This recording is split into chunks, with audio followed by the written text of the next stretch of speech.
Ladies and gentlemen, I am just so happy to have Robert Mercado. How are you, sir? Hey, how is everybody? Thanks for having me. Nice. Good to be here. Thanks for having me, Nicole. How are you, sir? How's it going? Oh, it's been adventurous, I would say, trying to work through a lot of scheduling things and Mhm. then having, family life is hectic and Yeah, yeah, everyone's scrambling. I think this year's been interesting. I think everybody was hoping we'd be over it last year, but this year has taken us all, I think, for a trip also. yeah, it really has. And I took a look at some of your work and we talked about this, but you are so authentic and Oh, real. oh, thank And you. I'm telling you, to me, the roles that chose you, you didn't choose it, it chose you. You did great. You're Oh, doing well. You're I doing well. appreciate that. Doing well. And for those that don't know Robert, he began taking on extra roles that had him on the set of Ugly Betty, Sex in the City 2, and Yelling to the Sky. That's amazing. After a season with that, you started acting in the SXSW Film Festival films upstate. So tell us about that. Yeah, it was the South by Southwest Film Festival, and that was it was an NYU student film production, and I was Right. really grateful to be a part of it. Catherine Nolfi Yeah. was one of the writers and directors on it, and they wrote her and her writing partner had written such a great script, and I was glad to be a part of it. It started off, we worked together in a short film.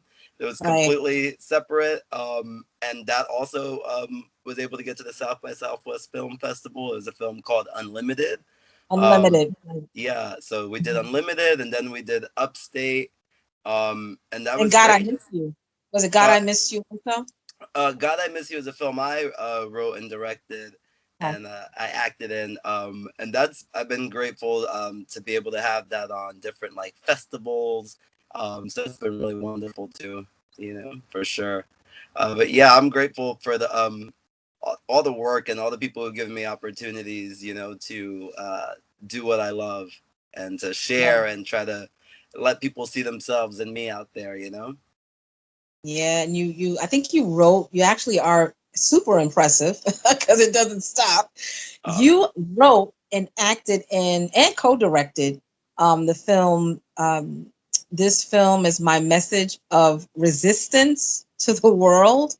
What does that mean? Against Oh, what? and Tyranny, yeah, that was my film. God, I Miss You, and that was a film um, that was kind of it played into all the ideas of the conspiracy theories and where that could lead us in the year 2027, and asking the American public to ask questions and never get tired of asking questions. There's never a bad question. There's no stupid questions. Right. So And I'm proud. That's what you said, that you were proud that the film, through all of that, the hot topics that you touched on. Um, hey, we need it. yeah. We do need it. For those of you as blessed the roles of known for the Goddess Men, 2020. You've also been for a number of years. You had a passion for acting. Hmm. So you're sought out now. But when it first started for you, how was that road?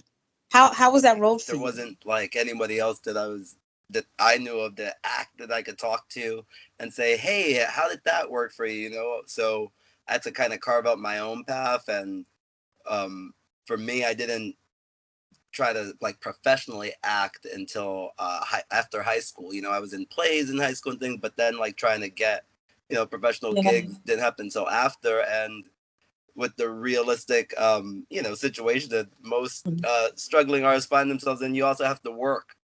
Yeah. So Yeah. Yeah. so it was trying to juggle working in Mhm. like a retail life and trying to say, oh, but I love to be different people at night and all. It's like it was a it was a juggle. So you have to carve out your own path, and it's not for people. Acting in particular and anything in the industry is not for people who are for the faint of heart or just like a whim, like you got to Right. stick with it. You know, if it's Mhm. what you really love, you will stick with it. Like no one will have to convince you. You know. You will. You will. And was it obvious that whatever you stumbled upon, that was what you took, or you just kind of crossed over certain roles and you waited until the time was right? Um, I was grateful. Like going back to Unlimited and Upstate, that was some of the first things I ever booked, and I Yeah. was grateful because there were really fun parts. That everybody was so kind, so it really informed me of like what I should expect on a professional set. Right. And so I've been pretty lucky. I haven't ever taken. Yeah, because I've heard horror stories, but I haven't ever taken a Yeah. gig that I was Yeah. like, oh God, I wish I didn't do that one. You know, you always Right. learn something from each one. Like my good friend Robert Masonette says, he's the creator of the show Latin Lives Mhm. that I acted in the series and the play. He always says, even if you just learn that you never want to work with that person again, you always learn the lesson. You know, so Yeah, that's true. yeah. That is true. I'm gonna throw you off a little bit. What's your favorite word? My favorite word is I go back to my childhood, exhilarating. Exhilarating. Exhilarated. Yes, because Really? my mom tells me a story that when I was a kid, she was walking with her friend June and pushing a carriage. Now, you know, it was beginning to snow, and they look over to me and they say, Bobby, it's gonna snow. And I'm like, ooh, it's exhilarating. And they're like, where did he get this word Oh from? no, that is So, hilarious. That's funny. That's yeah, funny. so, And what I ex- guess at this point, leading into what makes you happy, because we spoke about this before. What compelled you to become a screenwriter? Forget about the acting for a minute. What compelled you to write? What um, compelled you to write? I feel like I've always loved to create stories. You know, it goes back to my childhood of like playing with toys. Like I didn't want to be outside. I was happy to be with my toys or coloring and creating my Right. own things. And I loved that. And professionally, I got into it in particular because it was that balance of trying to work retail and trying to get acting gigs. And it's so difficult. So imagine most actors, you go out for 10 gigs. Hmm. Realistically, maybe you don't get none, but let's say you get one. If I'm going Hmm. out for less gigs than that, I'm going out for 10 a year because of my retail schedule, then I better, Right. if I want to act, I'm going to have to create it, you know? Yes. So Yes. I With have your no, own. like, I think Mhm. creative people have a duty to share um, their gifts with the public. And I think, I'm like, if I have these stories in my head, it's for a reason. Even if I'm going to inspire someone else to, like I say, hey, if you think what I did sucks, even if I inspire you to do better, that's great, you know? Right, right, right. That's a fact. That's a Yeah, fact. The profession that others choose or chose, they have to own it. It's an attempt, but if it works out, then right. that means you did it for a reason. So whatever noise you're hearing in the background, you got to get rid of it, especially if you love it. Um, what's your favorite sound? What's your My, favorite sound? my favorite sound, uh, I love the sound of the ocean or the rain. Or like my mom saying, Bobby, I love you. That's always, you can't go wrong with that. So, Yeah, you definitely can't get wrong with that. You definitely can't go so there's wrong with some, that. I mean, you are a sensational spirit. And when I first spoke to you on the phone and I hung up, I was like, wow, this guy, not only does he have a good heart, oh, but he has a good spirit. Big difference. As an actor, even now, how does your family feel about what you're doing? Or were they against it? Were they for it? How do they feel about that? yeah. I'm really grateful for my family. They've been always been very supportive, coming to my Mhm. plays, watching my films, reading my first drafts and 50th drafts. They're always there, very supportive.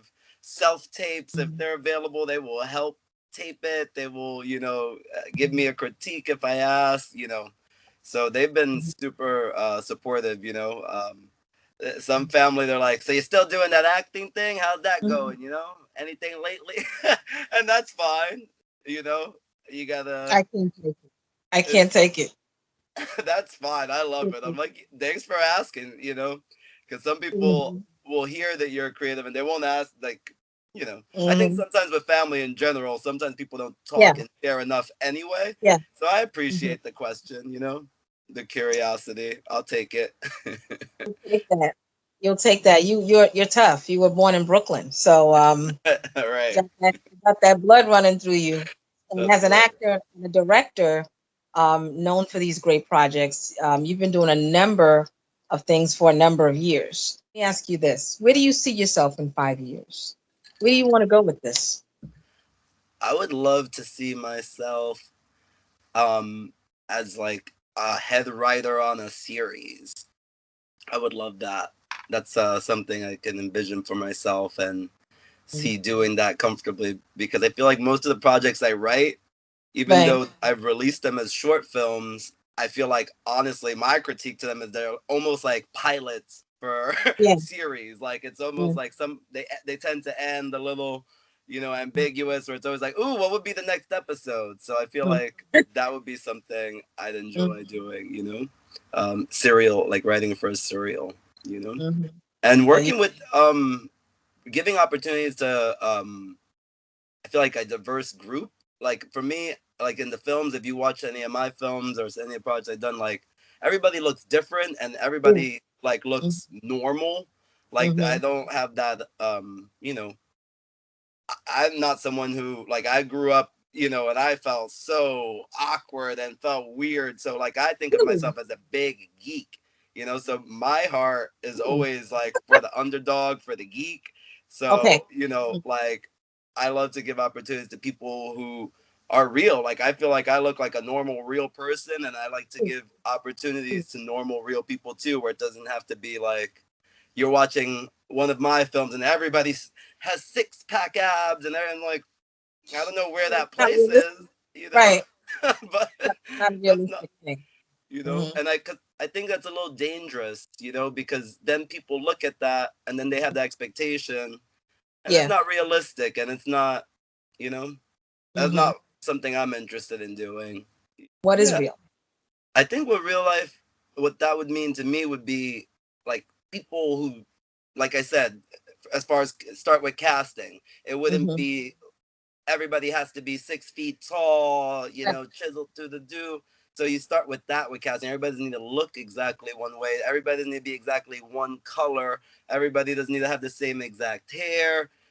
Like people, it can be diverse. It doesn't have to be the same language, even. There's so many different things. And you don't have to portray people Hmm. like as a Latino. I've never held anyone up at gunpoint, so I don't need to like portray Right. every Latino as someone who's gonna hold someone up at gunpoint. Like that's not real for me. Right. Right. Like I think Right. realistically, you know, we all have dreams and aspirations, and that we have those conversations. People may look at us and think we don't, and they have form their own opinion, but we do, and we talk, and we have laughs, and you know we have Hmm. important stories to tell.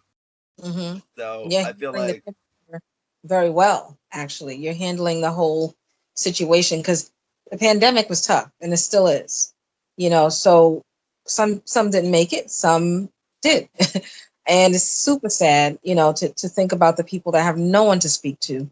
And, fortunately for your friends, they have somebody exciting to uh, call when they need some type of shoulder to lean on to come out of that rut. But what profession other than your own would you like to attempt at this uh, point?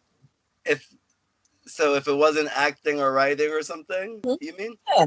Oh, I think it would be fun to, I don't know, something interesting, maybe with animals. It's so cool. Like I don't, Really?